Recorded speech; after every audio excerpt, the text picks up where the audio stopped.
Separation can be the most stressful time of an adult's life. Emotions run high and it can be difficult to think clearly. Many clients ask me, what do I do? There are some simple steps you can take if you're going through a marital breakup. Firstly, we always recommend counseling, and we can give you a referral to a great counselor nearby. It's critical to address the very difficult emotions you are experiencing. Equally important, where there are children are involved, try to minimize the stress on the children. Do not put them between yourself and your spouse. In terms of finances, if the situation is acrimonious and there's low trust, be sure to protect your assets by asking the bank and credit card companies to put a freeze on joint cards and accounts. Regarding the home, if it's registered solely in your spouse's name, there's something simple we can do to protect your interest. We can file a Land Spouse Protection Act lien. This is done without notice to your spouse. This will freeze title to the home and secure it for the future. One rule of thumb is never put anything in writing, including the internet and social media, that you would not be comfortable with the judge reading. All too often, people destroy their own case by sending abusive or incriminating texts or emails. Next, let's talk about documents. Try to keep copies of all texts and emails dealing with the property or child-related issues.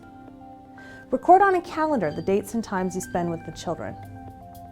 Believe it or not, these issues can become very contentious in the future. Having a record will help you. Many clients ask me, how can I resolve my issues with my spouse? There are two main avenues to resolving the dispute in the event of a marital separation. Number one is reaching an agreement. But if that is not a possibility, it's by way of a court order.